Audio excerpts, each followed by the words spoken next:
मुंबईच्या उत्तर मध्य मतदारसंघातून काँग्रेसच्या वर्षा गायकवाड निवडणुकीच्या रिंगणात आहेत, तर जनतेच्या कामाच्या मुद्द्यावर बोलते, यावर चर्चा करायला कधीही तयार आहे असं वर्षा गायकवाड म्हणाल्या।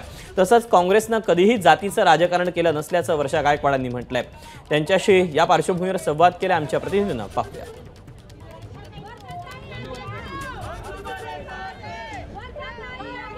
गायकवाड आपल्या सोबत आहेत। वर्षाताई, तुम्ही आता मॅनिफेस्टो जाहीर केलेला आहे, काय किती विश्वास वाटतोय?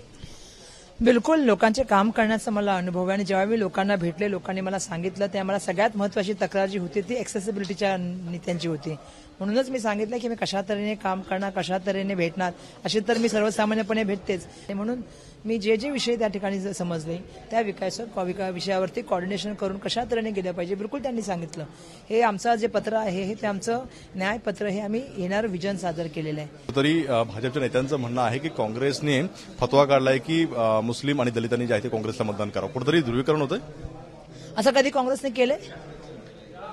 म्हणजे ते घाबरलेत।